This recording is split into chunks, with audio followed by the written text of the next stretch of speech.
Welcome back, listeners, to a new episode of The New Standard. And as always, I have my partner in crime to my left. Oh, and it's a new backdrop, a little more zen like with We the switched nice sides of the plants. table. We switched sides of the table Yes. because the wife is going to be coming in with groceries here in a couple minutes. Can I So get a, I can I get a snack? I need some chips or a piece of I can fruit. get you some. I can get you some. Yeah. I'll Just I'll hook throw you it up through here. the virtual network, the Let's see. VPN. Let's usually gets about maybe 30% of what I ask for. They have fruit in Minneapolis when it's this damn cold. Well, they ship it in from somewhere. I'm not going to vouch for the quality of it, but it's there. I can get it, but yeah, it's a balmy 4 degrees right now, with Nice. another one of those red exclamation points telling me there's some weird, horrible weather coming. Oh, like four of Nice, those a week. nice. Yeah, well, hey, but we are all ecstatic as we join the show. And the name of the show is Bon Voyage, Big Ben. I thought this was going to be the game in which this was his last game. But before we jump into that, we're just going to freestyle the show. We're happy. I mean, goodness gracious. We did not see a potential playoff run in this team, but we've got to talk about it now because unless there is a tie later on this evening between the Chargers and the Raiders, which will not happen, the Steelers are playoff bound and Benjamin Todd Roethlisberger Sr. is still playing football. But before we jump into that, Wow. if you want to hop onto the program, join us on YouTube. Do a search for The New Standard and Lance Williams or Neal Coolong. Also, if you want to hop on the show or involve yourself with the show via podcast platform, do a search Apple Pod, Google Pod, Spotify for The New Standard and Steelers, and you will find the show. I just posted it hot on Twitter, inviting all the ladies of Steeler Nation to hop on the show. Please hop on the show. We get a lot of guys on the show. We need more ladies than just Felicia. Big up to Felicia. Man, I'm excited, Neal. Good Lord, Neal. Did you think that the Steelers would be in the playoffs this year? I know you didn't. Nope. Neal, what's up? I Playoffs? wrote them off for the playoffs back at 5 wins, 4 wins. I mean, I can't explain what has happened this season, except it just seems to me the Steelers played and won at least 4 games this season that they had no business winning. Today was one of them. The Ravens should have absolutely dominated, and they were for a stretch of time. They didn't get points out of it, but Najee Harris goes down. You've got Benny Snell in there showing everything why it is the Steelers drafted Najee Harris in the first round in the first place. You saw it. You got another reasonable performance out of J.C. Hassenauer for the Steelers. Once again, kind of showing that maybe Kendrick Green is more of a problem than we thought. It wasn't a great game up front for the Steelers by any stretch, but the running back can't see where he's going. And that's what we saw all game from Benny Snell. And you have a Steelers team that is that weakened offensively, a quarterback who, I'm sorry, but he's falling apart. He can't. He was horrible last week. I don't think he's played all that well in a while now. Today he was bad. He missed a lot. His receivers didn't help him out. They tried to do everything they could at the end late. But you're looking at a team that not only should not have gone to the playoffs, I don't think they should have won more than 5 games. And in all honesty, Lance, I don't think we've seen a worse Steelers football team since maybe 1998. They are objectively bad. And the fact that they're going to the playoffs with a 9-7-1 record, that's it, right? 9-7-1. I don't even have the words to describe it. There are going to be a lot of conversations this offseason trying to figure out exactly how this team achieved what it did. But it's one of the more remarkable seasons I think that we've seen lately, because none of this should have happened. None of it was expected. This is not a good football team. And I keep saying that week in and week out. They're probably going to get their arch nemesis here in the next round. But wow, what a weird year. And we'll talk about that because the playoff picture is fluid, so I'm not sure what seed they would be. Would they be the 7th seed? But we'll talk about that after this comment. I want to get your thoughts on who their matchup might be. I'm going to quote a famous line, I think from the movie Riddick. You keep what you kill. And I don't disagree with anything that you said except for one thing. Their record is 9-7-1, and that qualifies them probably for the playoffs. And that's all that matters. That's all that matters at this point. It doesn't matter if I think they're any good, you think they're any good, Steeler Nation thinks they're any good. Their record qualifies them for the playoffs. Now, what that means for them moving forward next year, but you keep what you kill. You get what you deserve, you get what you earned. There are quite a few games, like we mentioned. I think the Tennessee Titan game was a weird game for them to win. I think the Buffalo game was a weird game for them to win. This game was a weird game for them. There's several. However, at the end of the tally, they won 9 of them. And that might be all they need to get to the playoffs in a very weird AFC that has been impacted by COVID, different injuries, and a whole bunch of stuff. And this is all you want. You want an opportunity to get into the tournament, to compete for a championship. That's all you want. The fact that this team, their highest and best trait, simply put, Lance, is that they win games. That's the only thing they do well. That's it. Find me anything else that they're doing well as a team. Yes. I think the Browns let off the gas. They should have run the ball straight through them all game. They didn't. I don't know why, but they didn't. Baltimore clearly showed they were capable of doing that. They put the ball in Tyler Huntley's hands. I don't know why. That interception he threw in the end zone was, one, a horrifically lazy pass. I was bothered by how bad that was. And two, why are you throwing the ball? There is no sense for them to do that at all. Pittsburgh has had multiple situations like this. They're the ones who choose not to lose the game. And their opponents, I don't know what they're doing. I can't tell you, but it's happened multiple times. The Steelers really don't do anything well. It's been brought up a couple times. Yes, I know TJ Watt's a great player. He finished with 22 and a half sacks. That ties him with Michael Strahan for the record, by the way. And he got an extra game plus an overtime period to do it. Still couldn't break it. But the long and the short of it is, the amount of flaws this team has grossly outweighs the strengths that it has. I don't think they have a strength outside of the fact that they win games. That's it. That's interesting because we often talk about experience versus a lack of experience, particularly down the stretch in ball games and making critical plays at critical times to get the win. And winning games, closing out games and winning games is a skill. And I agree with you.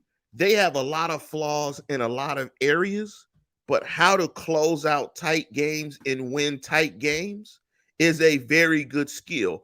And you saw the difference in that game with the Huntley turnover. And me and Neal had a very interesting text message about the Huntley turnover that we'll keep off air. But that's not a bad quality to have. Like, hold on a second. You know how bad that makes me sound, Lance? we had a conversation we can't tell anybody about Tyler Huntley's interception. It was nothing like that. Okay, it wasn't even me. Lance did it. No, I did it. It was it was pretty funny. But we can't take you behind the curtain. But let's just say I replayed the play and watched it after it happened. and watched it after I wasn't there, but yes, that is what it was. Yes, unbelievable decision, an unbelievably bad throw in a huge moment. They needed that field goal so bad. Why would you throw the ball? Oh my God. Oh, and big up to Friday 92. We got somebody chiming in from France. Hey, man, big up to you. I love getting people from different countries chiming into the program. And big up to Vaping All Day. And this is what I want to talk about. Vintage Ben Roethlisberger. And here's the interesting thing about this game is in so many ways, this game, of course, it was full circle. He got his first start against the Ravens. This is his last probably regular season NFL start against the Ravens. It is great for him to beat the Ravens in that setting. But this game looked so much vintage Ben Roethlisberger. It was ugly. It was gritty. It wasn't gaudy. It wasn't perfect. It was inconsistent. There were some bad throws, there were some bad decisions, but when it came down to it in winning time, they found a way to win the game. It took 5 quarters. I was hoping they weren't going to tie because it was kind of looking like that. Yeah, But I man, honestly, I was shocked there was a winner in this game. this I just really looked was. like Overtime was so awful. vintage Ben Roethlisberger, so vintage Ben Roethlisberger, Pittsburgh Steelers versus the Ravens, where it comes down to one score, field goal, typically really tough game, really physical. This kind of just, to me, put a perfect bow on Ben Roethlisberger's career because I'm not going to remember Ben in terms of, just for sheer quarterbacking. I'm not going to think of him like Peyton Manning. I'm not going to think of him like Aaron Rodgers. I'm not going to think of him like Drew Brees or like Tom Brady. Just super meticulous in the pocket. They don't make a lot of mistakes. Great reads. Ball comes out fast when it hits. And I'm not going to really think about Ben Roethlisberger in that same way. You know what I'm going to think about? I'm going to think about what vaping said all day. Ben Roethlisberger converting the 4th and 8. And I'm going to think about that W on the scoreboard. And that's what Ben Roethlisberger did numerous times over and over and over and over in his career. It may not have looked pretty, but at the end of the day, a W is better than the L. It's the only thing this team does well. I really can't put it any differently than that. It was an atrocious game by Roethlisberger, almost as bad as it was last week. And last week was probably the worst game he ever played. This was on that level as far as the lack of production, as far as the lack of accuracy, which was really bad. I get that it was raining out, but when the rain is affecting you that much as a passer, you shouldn't be out there. He was miserable in this game. Somehow they made a couple plays at the end. There was no big play. I don't think Najee Harris's run in overtime might have been the longest play of their day today. I don't think they got 300 yards of offense. They turned the ball over. There is just simply no reason why they should have won this game. And I've said that on this segment, I don't know how many times this year, Lance, but more than makes me feel anything short of it's miraculous. I mean, really, this team is so not good by any standards at which we would have measured success on a football field.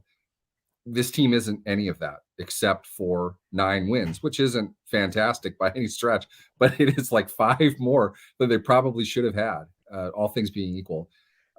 This is one of those years I think we're going to look back and laugh eventually, but it was awful in so many ways. And we would have been gnashing teeth and throwing things and swearing if they lost the last 2 games. And in many ways they should have, but they dominated the Browns somehow or other. That game was never competitive. And the Ravens had every opportunity to step on their throats and put them out. And the Ravens just didn't. They seemingly decided not to. And there wasn't an issue with that. Late game, Baltimore really didn't get themselves back into it. What a nightmare. Crazy. Absolutely crazy. And big up to Edward James Gardner bringing up a mention of Uncle Sam Subs in Oakland.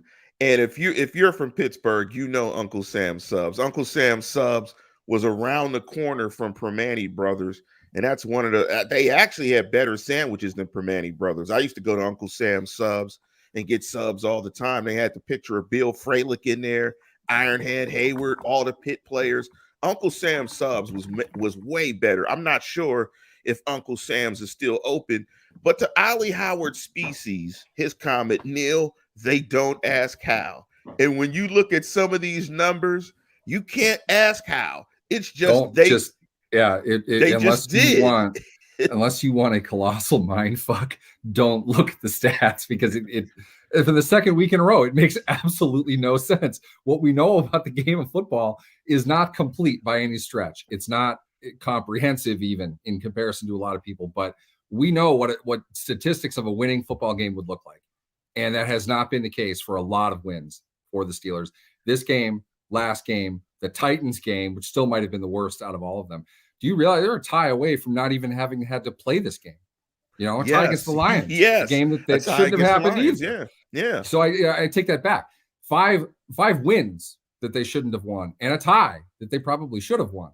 So you put all that together, the results of this, it's mind-boggling. It just doesn't make any sense. And people like me, yes, I understand they don't count or care, or at least that's what they tell you. I assure you they have people digging into these very questions. What exactly happened in this game? And I really don't have any other excuse than they know exactly who they are. They don't try to be something else. Baltimore is the team that needed a fake punt against the Steelers for some reason. Baltimore is the team whose quarterback threw into triple coverage in the end zone. Baltimore is the team that had opportunities to run the football straight up the hind parts of the Steelers in the second half, and there was a point Lamar Murray had, I think, 100 yards on 5 carries, and you never saw him again. He didn't get hurt. I don't know what happened. They stopped doing it. Let me give you his numbers for the game. Murray was 16 for 150. He averaged 9.4 yards per carry with 16 a long for 150 is like a college number. That's ridiculous. And to look at the numbers difference, the Steelers only ran it 30 times for 79 yards. The Ravens ran it 36 times. Did Snell even have 16 yards? Snell had 22 yards on 12 carries. They outgained the Steelers on the ground alone by 170. You were close to being right in terms of the total number for the game. The Steelers had 314 yards to the Ravens 381. That's 5 over. That's 5 quarters of football. It took them 5 quarters to amass 314 yards. 314 yards on average would be the lowest in the league over the course of a season. They had 5 quarters, and that's all they got. I mean, it's and this is one of those games. And let's flip it to the playoff picture. What's the playoff picture? What's the seeding look like? I'm not aware because I typically just follow that stuff after the fact. I know that the Titans locked up the number 1 seed. I know the Chiefs have the 2. I'm assuming that the Steelers would be the 7 seed and would play Kansas City next week. The Steelers, I believe, would be head-to-head. Yes, of course, they lost to both the Chargers and the Raiders. Keep that in mind. One of them will be eliminated with a loss tonight, and the other one will get the 6th seed over Pittsburgh. So Pittsburgh will be the 7th seed in the playoffs, assuming they don't tie, which has a 0.2% possibility of happening. The conspiracy theory, of course, is that both teams are just going to kneel down like that's going to happen, and people think that's great and cool. No, they're going to play football. That's what they do, because the difference is playing Buffalo versus playing Kansas City right now. Not that either of those look good for any of the 3 teams that we mentioned. Let me pause you real quick as you go and before you go back into your breakdown of the playoffs. Fans, listeners, they're not kneeling. Guys have incentives. They have likely to be achieved incentives and not likelies. Either way, there's money on the line in these games. You play a certain amount of snaps, a certain amount of yards, a certain amount of catches, whatever. These guys want to get paid. These guys are independent contractors trying to get money. They're trying to bring that check home to family. They're trying to get paid. They're trying to put good film out there. They're trying to stay in the National Football League. They are not kneeling for anybody. This is their dream. They want to continue to play football for the short amount of time that they can play football, which is probably 5 years or less for most of them. So there will be no kneel downs. And if you've ever gone to a Raider game, I had Raider season tickets in 1995 to watch one game. That was a Pittsburgh Steelers game against the Raiders in the Coliseum. It cost me $16 a ticket. So I paid like $100 for season tickets to watch one game. And let me tell you, Raider fan beat up San Diego Charger fan, or it was San Diego Charger fan at that time. It wasn't Los Angeles. They beat those fans up out of the stadium. That is a rivalry game. They want to eliminate the other. There is no way there is a handshake deal between the Chargers and the Raiders. Someone will win that game. There will be no kneel down, no tie. Come on, you dummy Twitter typers, whatever. Get out of here with that bogus stuff. That's my rant in the middle of the show. So, Neal, please, coolly and calmly and succinctly, please get back to your breakdown of the playoffs. Playoffs, you're kidding me. And you absolutely are. The Steelers will be. Let's just cut out the tie garbage. We're talking way too much about a tie that just simply won't happen. The Steelers are going to clinch the 7th seed with either outcome tonight.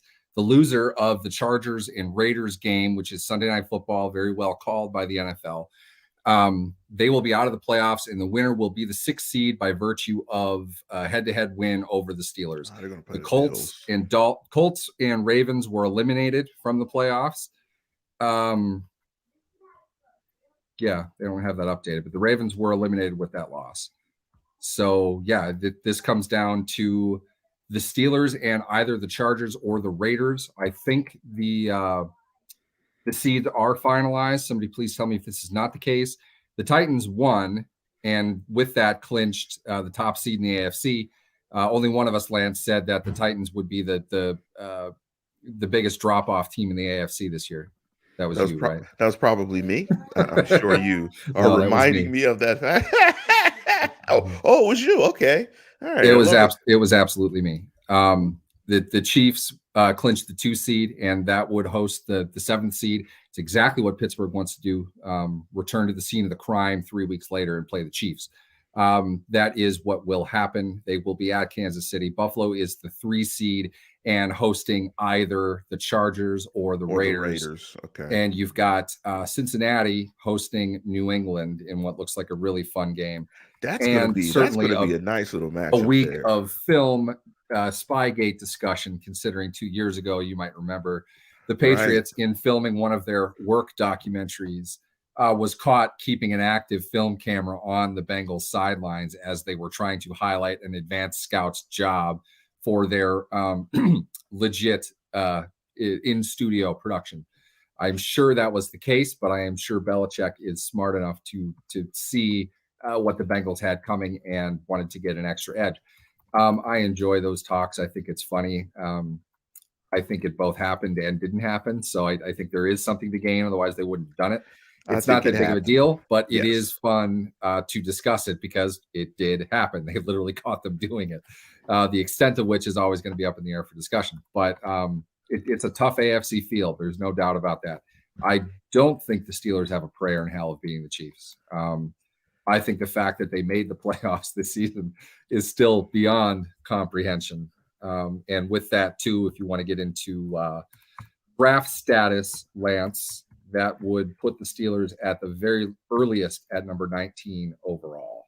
Oh, okay. I'm always confused at how that works itself out. Before we jump into a couple more topics, that isn't right. I'm not sure. I have no idea. Yeah, it is right. Sorry, it is 19 overall. Okay, I have no idea. I just at least. I mean, they win, they'll go lower, but the highest they can get now is 19 overall. I'm not a draft guy, so I have to pay attention. Let's do this real quick before we talk about a few more topics. Let's just apologize to Ray McCloud on this show. let's just do this. And I got to do this twice in a day. And there's been a ton of people in the live chat. But yes, we're going to apologize to that guy named Ray McCloud. And here's the interesting thing about football that I love about the game of football is it's always about opportunity. A lost opportunity is typically an opportunity gained by another ball player. And for guys chasing their dream, and I was wrong absolutely about Ray McCloud, but it's great to see guys chase their dream and have success because Ray McCloud has done what you want professionals to do. Get to the task. Work on your craft and try to get better. Get your head in the playbook, practice hard with purpose and intent and see what happens and put everything out there and see what happens. And that's what Ray McCloud has done this year. He has steadily improved this entire year. That's a credit to him. That's a credit to the coaching. And that's a credit to Ben Roethlisberger, who has shown a trust in Ray McCloud. And it's grown over the course of the year, which is even more of a testament to his work. So I stand corrected. And you won't hear any other podcast or any other shows do this. When we make statements, we get it wrong. But, so we stand on those statements. I was wrong about Ray McCloud, and I think Ray McCloud has positioned himself nicely to be a member of this roster next year because he's played quality football over the course of this season. And so kudos to Ray McCloud and the coaching staff for getting him prepared and for him playing well. So apologies from me personally to Ray McCloud. I'm going to open the floor up for you, Neal, for your Neal Copa. I would say this. I am not going to say that I was wrong about Ray McCloud because I didn't end Ray McCloud's career. I didn't. Well, I know I probably did call out why he was even on the roster at some point, but that was more as a punt returner. I think what we should go back to is training camp. Juju Smith-Schuster talking about how he wanted to play outside. Somebody asked him who would play inside if he didn't, and he confidently said Ray McCloud. I confidently laughed. In many ways, it was a ridiculous notion. He was clearly a return guy. He has emerged over the second half of the season to be a fairly reliable target. He had a big drop in this game after I had praised him, after I had said he's out of my doghouse. He came. That was a huge catch. We're going to be talking about that. That was a huge catch. In my opinion, one of the biggest plays of the season for the Steelers.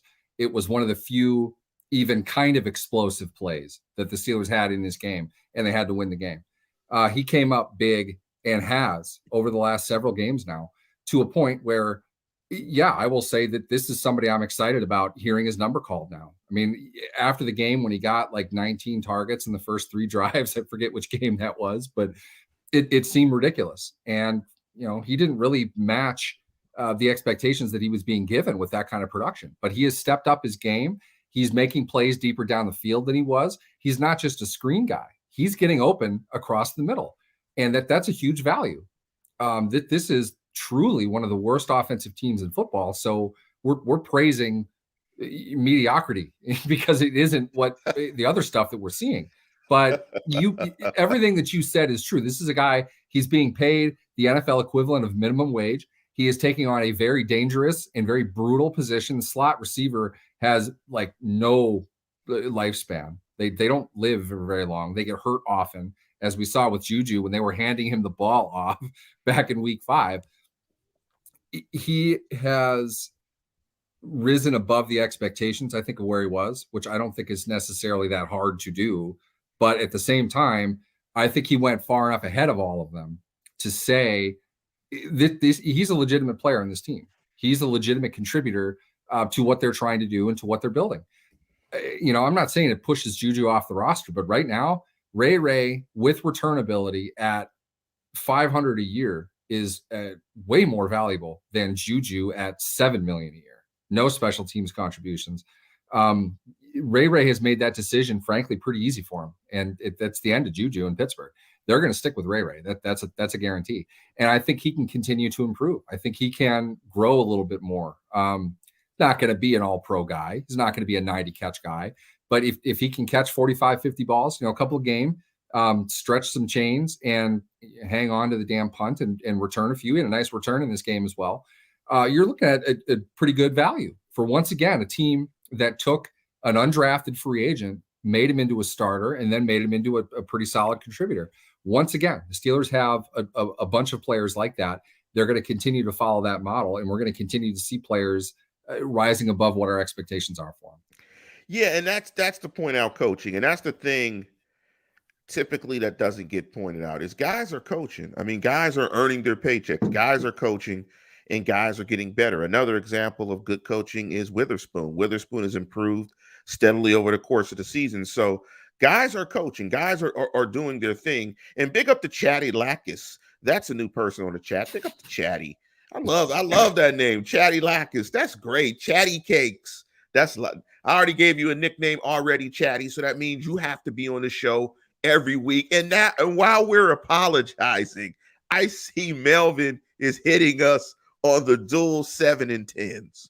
Melvin, we did pick 7 and 10s. I'll stand by that all day. I'll stand that. It should have been lower than that. I'll stand by that Yeah. and Mel chimed in. Well, what about the 7-10? Mel, I thought this was a 7-10 team. Statistically, when you look at this team and you look at some of the wins that this team got, statistically, it is a 7-10 team. But statistics don't matter always when it comes down to wins and losses, which is the most pertinent stat, is wins and losses. But you're still talking about a team that probably has a plus minus of hell close to 80 points. I mean, so that means a lot of these games were losable. I mean, where the ball is bouncing right, so on and so forth. And that's something that you can't take account for. But this team was in the realm of a 7-10 team. I mean, hell, this team tied a team that was winless. So this that you keep what you kill. You keep what you kill. You're going to the playoffs. But the 7-10 was not out of the realm. I was off. We were off by 2 games. Mel also said, did MT exceed your expectations? Mike Tomlin, I think, is a Hall of Fame coach. So I don't necessarily, I don't know how I judge Mike Tomlin. I just have the same expectations that the football team is going to be prepared situationally. They're going to be prepared. They're going to go out and play. One thing I know about the Pittsburgh Steelers under Mike Tomlin is you're going to get an honest effort out of Tomlin coach teams.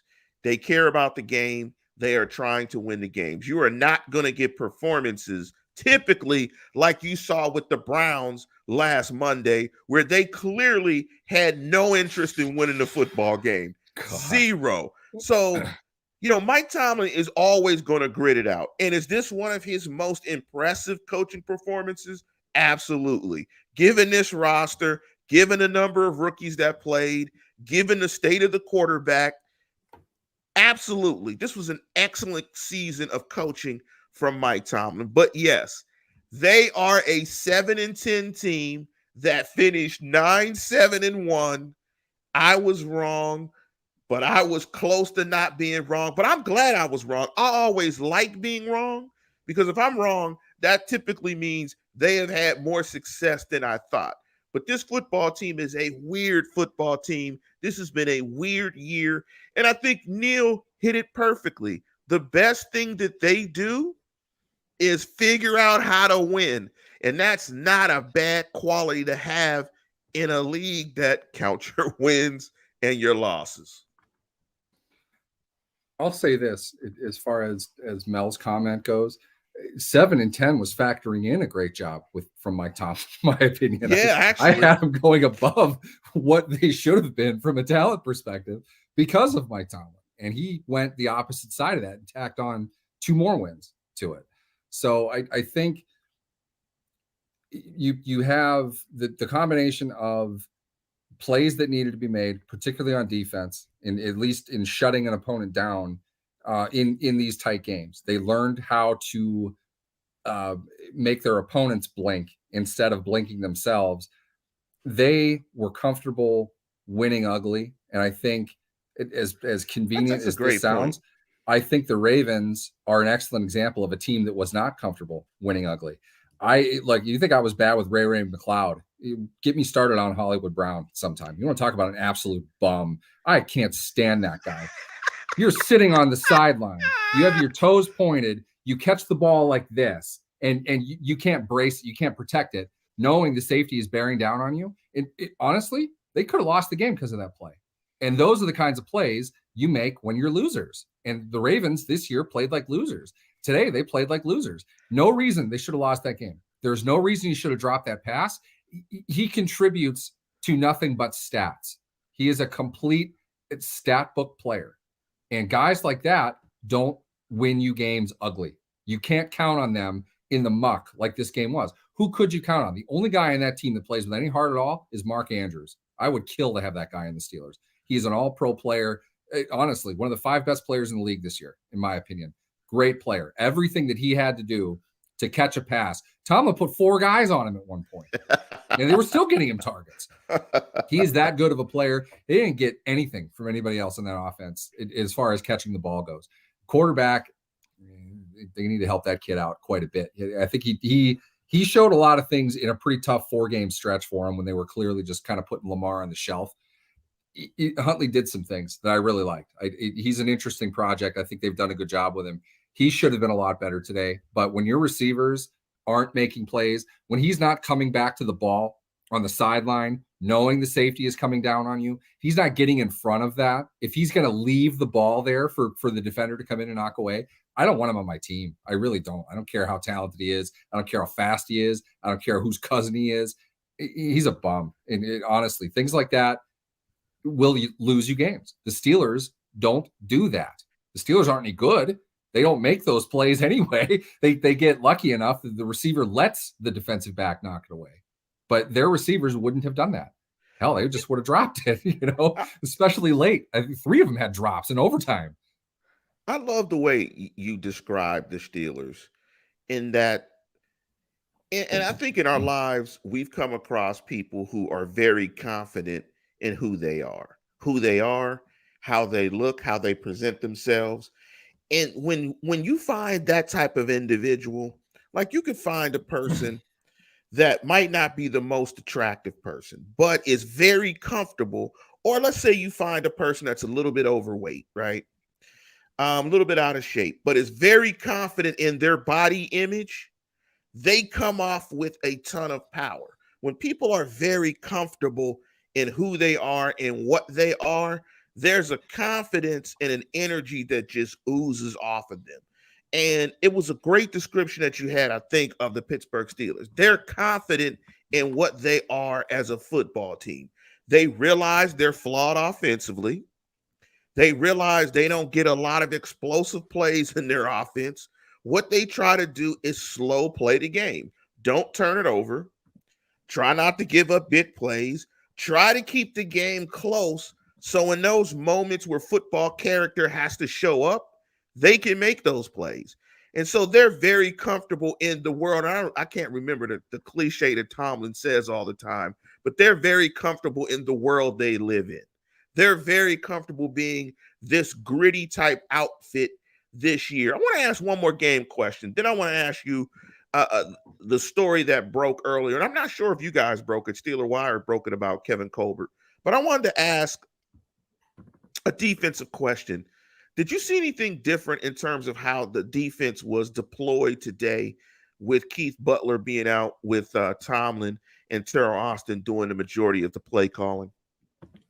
Today with Tomlin in charge, I didn't see anything different. Did you? I saw them give up 200 some rushing yards. I saw them. At least they got a couple third down stops. That was sort of nice, but 249 rushing yards. No, this looks pretty much just like the Steelers. In fact, I wouldn't be surprised if Tomlin said after the game Butler was calling the stuff in from home. It's nothing. They're not going. It's not coaching. It's not scheme. They don't have the dudes. We've talked about this a bunch. All due respect to them, it's not like people want to act like you can just come in and control 11 players to be below average or above average. It's one thing or the other. They're not very talented defensively. I know that's the shocker of the year, right? This is what you tuned in to listen to. It's the most obvious statement I'll ever make. They're not very good. And that was the same thing. It also, what was similar is the opponent's lack of desire to make them pay for that. I don't know why. I have no idea why they didn't run the ball more than they did. They should have. Plain and simple, they should have. I thought they blitzed a little bit more. Baltimore left, I don't know how many opportunities out on the field. They threw on third down way too often. I mean, I'd have to chart it. I thought they blitzed a little bit more. That was about the only thing. I thought they were as inconsistent as they typically are in the run game. Yeah, I didn't. No, they were actually not inconsistent. They were what they are in terms of stopping and running. That's what I mean. If there were differences, I'm sure there's always differences. Game to game, there are always differences. You're going to do different things each game, but the results obviously were very similar.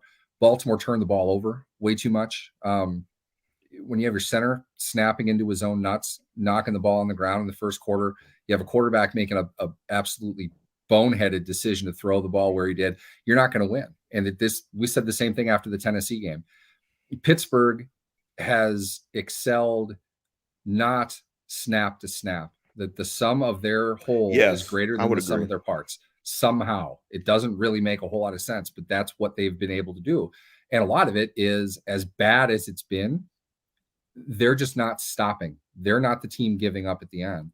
They're fighting through it. And I think some of it, as weird as this is to say, I think, getting your ass kicked in the first quarter and a half of a game builds up a sense that this is 4 quarters and we have to play for 4 quarters. That's what the Steelers did. They've had to play to 5 quarters twice. You know what? To that point, I think because they've had so many bad stretches in games, offensively, bad stretches don't really bother them anymore. That's what I mean. Yeah, they kind of know it. They kind of know what it looks like. Thanks, Mel, for hopping on. Mel bought the bar shots for the playoffs. And Mel's going to have his cigar. Mel, enjoy the cigar. Enjoy the scotch. I hope you're drinking a single malt. And we're going to be talking about the playoffs next week. I mean, hey, we're going to break down that Kansas City game. Before we jump into the Colbert news, what were your thoughts on J.C. Hassenauer? I thought J.C. Hassenauer was solid. Here's what I think about J.C. I thought it was solid. I thought it was above the line. And I think the difference between him and Kendrick Green is sort of what you said about the snap to snap at times may have looked similar, but it's the combination of the entire painting or the puzzle piece. When you put it all together and you add up the pluses and the minuses, J.C. Hassenauer has more consistent snap to snap play than Kendrick Green. There were some snaps that were ugly where he was absolutely getting worked, where he looked 290 and he could not anchor and was getting killed. There were some plays that were like that were ugly. But there was a lot of moments where, him and LeGlue were duoing guys, being able to get to the second level and do some things. LeGlue was getting handled sometimes by Calais Campbell, and that's going to happen. I mean, he was on a sled like 3 or 4 plays. I mean, that was like, wow. Really bad. It's like this guy's on a sled. But my boy Johnny LeGlue, I think consistency-wise, play to play, he proved to me to be more consistent than Kendrick Green, where he looks like center is the position that he should play, or at least I think in the last 2 weeks, I'm presuming he's going to start against Kansas City, that I think these next 3 games will solidify his role on the roster next year, either as a starter or as a backup. I think J.C. Hassenauer will be on the Steelers next year. There's certainly no reason to lose him. 2 starts at the end of the season. He had 3 overall in his career. He's appeared a couple times. He's a young guy. He's super cheap. He can't go anywhere. You always need depth on your offensive line. I think this season proved that just as well as any other. They have the ability to add to that depth. Now, I'm not sure that right where I sit today, I'm not sure you want Hassenauer as your, week 1 starter. I wouldn't think so. What I know, though, is you better have something up your sleeve if you say it's Kendrick Green next year, too. I don't know what he did to earn that. If there's a third option, that's great. You could keep both of them. I mean, depth is good. Experience is good. Hassenauer, I'll paraphrase Mike Tomlin, but in many ways, his biggest deficit is the scale. He's just not a very big guy. Calais Campbell, on the other hand, is an extremely large guy. And it literally looked like older brother and younger brother on some of those snaps. Not even fair how much bigger Campbell is than him. He looked like he was stealing the food. He was stealing the plate. He's the pod boss. You can't mess with that guy. But Hassenauer bit down, gave it hell. He did his best. He's going to get overpowered at the point of attack. They know that. He's not long enough. He's not big enough. He can't be more than 6 feet. I was on a plane with him this summer. I was standing not too far from him. I'm taller than he is. And he might be 290. He's not a big guy at all. You're talking like Chris Hoke was a noticeably small nose tackle who got away. He made a 12-year NFL career out of the fact that he was really smart and he was tactically supreme. But if a guy got locked in on him, Hoke was done. It's the same thing with Hassenauer. He's not going to be a matchup success. And that's tough to plan around. You might not need that. But at the same time, it seems like he understands what they're trying to do better. He can get the snap off and get his hands up. That's something Green really couldn't do most of the time, in my opinion. Hassenauer, with it in a 2-game sample, I think Hassenauer put up a better overall impression than Green did. I would agree. Green's a little bit younger. Green did not have, well, to be honest, Hassenauer didn't even play in college, so this is like the first time he's essentially played at all. They have question marks at center, but absolutely Hassenauer is somebody they're going to want to continue to be on that roster and continue to build and develop. He's a great interior depth piece in the mold of a BJ Finney, even a Chris Hubbard to some degree. He started off as a guard as well. They prize offensive line versatility, and I think Hassenauer gives them some depth. He's not a guy that you're going to sign to a $10 million contract, but he's cheap and he can't go anywhere. So get the most run that you can out of him, and that's what they're doing. I don't know what they're going to do at center next year. I think that's a wide open question. Without an offensive line coach in place, and to that degree as well, without an assistant offensive line coach in place, you don't know how this is all going to shake out. But I will say this: you need to tip your cap to J.C. Hassenauer, because he, for his size, for his pedigree, two things we talk about a lot, he didn't even have pedigree. You know, not even an undrafted free agent. He had to try out to get on the team, to get into minicamp to try out. He had to try out. So he's overcome quite a bit to become, 2 games, 2-0 in those 2 games, a starter on the Steelers. And you have to appreciate what he had to go through to get that. And it's worth a look. Absolutely, he's on the team next year, in my opinion. I don't see any reason why you cut him. Depending on what they do with practice squad rules, that might change again. But top to bottom, I think he availed himself very well, and it's impressive to see that, especially for a Minnesota kid who didn't play in college. I think he got in like 5 games in 4 years at Alabama. And before we talk about Kevin Colbert, go Bison! Congratulations to the SDSU Bison, absolutely destroying, what was it, North Dakota State University? We are North Dakota State University. They beat Montana State University. No, Montana State. I'm sorry. Yes, you are North Dakota. Yeah, they beat Montana State. Yeah, they absolutely destroyed that kid. They knocked the quarterback out like in the first play of the game. He was hurt. He was hurt to some degree, but yeah, it felt like it. They pistol whipped that team from the jump. They're not even close.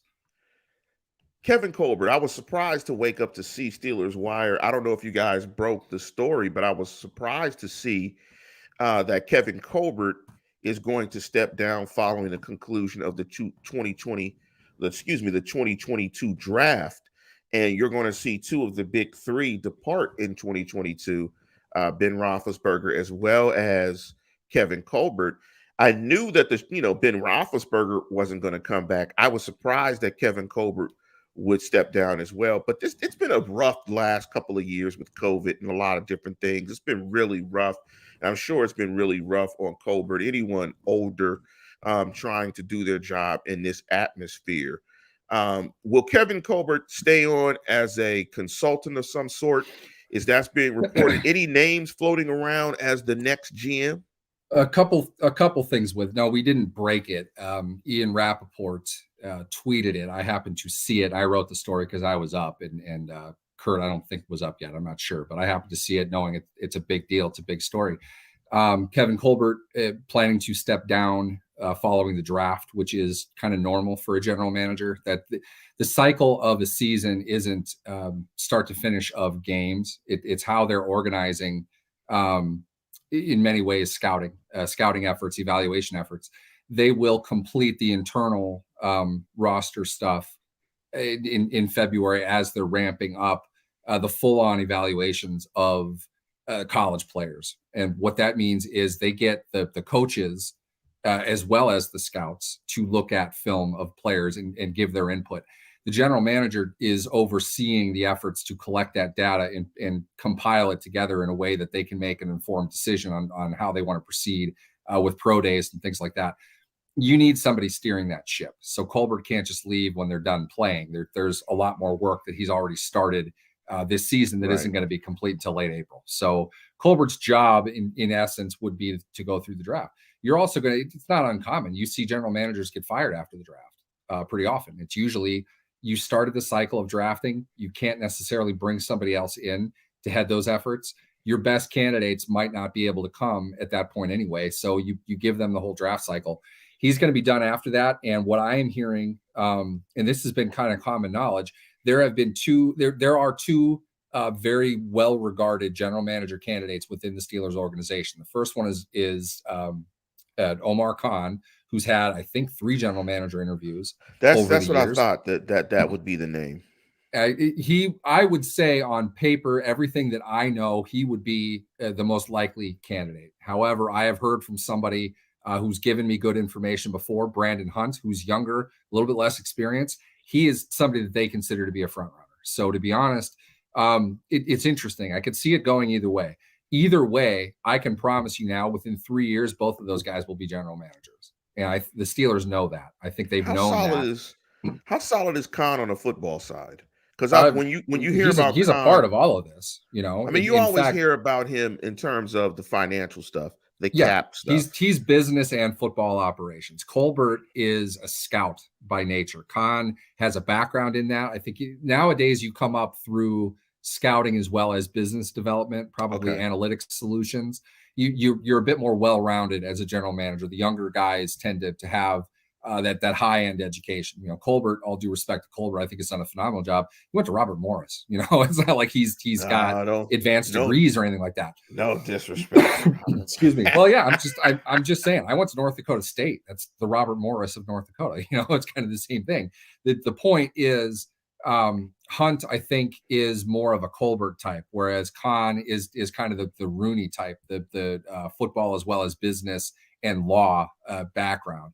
I would have thought, like I said, with the exception of the source who contacted me today, I would have thought Omar Khan was going to be the guy. I'm hearing that it's more likely from my source's perspective that Brandon Hunt is going to be him. I would not be surprised either way, in the sense that they're not making a mistake. Both are very highly regarded. Hunt is like my age, which is really kind of weird. It makes me sit in my place and recognize what I'm doing. But it's good either way. Multiple teams have been interested in both of these guys for a couple of years, so they have the internal candidate. Both are minorities as well. I'm not sure if that would. I forget what exactly the ruling or the wording is of the expanded Rooney Rule as far as what they have to interview externally. They may need to have external interviews. They may do them just to round out the approach and to kind of, you know, set people off the trail. The real surprise would be if it is somebody who is not Omar Khan or Brandon Hunt. It's going to be one of those two. Yeah, it sounds like from your comments that it's definitely going to be from within the organization. Do you see it as a case where do you lose one if you hire one? So I would think. I mean, it only makes sense if you lose one. If there are two of you there and you're somewhat rivals, I don't want to I don't want to paint a picture that I don't understand, but logically speaking, they don't report to each other. And if they're in kind of the same wavelength, the general manager job that both would have been at least, you know, I'm sure the thought crossed their mind that Kevin Colbert isn't exactly as young as springtime. And probably one of the two of them are going to get that job. The other one is probably going to be a very good candidate to be in a better position with another organization. This is true of any industry in the United States right now. If you want to make money, if you want to move up the alleged corporate ladder, you need to move companies. You don't stay in the same company. So if the opportunity is there for one of those two to become general manager, I'm sure one of them will. The other one, though, is going to get a better opportunity somewhere else. Largely that's because typically you've how got it works. two former Steelers owners are owners of other NFL teams. I don't think the Browns are going to make a move, but you can't look at the Carolina Panthers and think that's all going well. I'd imagine that Mr. Tepper's not incredibly thrilled with it. There might be a role for a guy like Hunter Khan. In fact, I think he's interviewed both of them at different points. So they could get work elsewhere. That's not just a title either. It's a pay raise, an easier track to something else, perhaps. There are a lot of ways that they can work it. And at the same time, the Steelers aren't going to block them. I'm not going to keep you in your job if you interviewed for a GM job and didn't get it. I'm not going to make you stay in your current job. They'll let them go. So I would imagine the other one will leave as well. Yeah. Yeah, I think I'm gonna put my money on Omar Khan because he's been there longer and he has the cap part as well, the business part as well. So I'm gonna just put my money on Omar Khan. Before we get out of here, Neal, is there anything you want to plug? I know you did the article about Colbert we just talked about. I saw another article about the top 5 potential replacements. Is there anything else you want to point to before we get out of here? No, I think it's a crazy new world. We've got a game next week. I did not expect that. Yes, we do. Watch it tonight. Maybe we have an emergency 15-minute episode after that game. They tied or something. When we confirm that they're playing the Chiefs, which is pretty much a mathematical certainty, I think. Waiting for somebody to tell me otherwise. They'll have the Chiefs of all teams. I hate to say this, but you know what I'm going to do, Lance? I'm going to plant this seed. I remember saying the same exact thing in 2005 regarding a rematch against the Colts. I remember the end of the Bengals win in the wild card round saying, you know what? I'm glad they just beat the Bengals. The Colts are going to kill them just like they did a couple weeks ago. And that's fine because the Colts are unstoppable. They're great. They're the best team in the NFL. I'm fine with that. The fact they beat the Bengals in the playoffs is a great thing for me. It's a great feeling for me. And the Steelers went out and beat the Bengals, then the Broncos, then the Seahawks, and they won the Super Bowl. There is no way on God's green earth that's going to happen. But could you imagine if they went into Arrowhead and beat the Chiefs? Hey, that's all you got to do is TJ Watt swim move.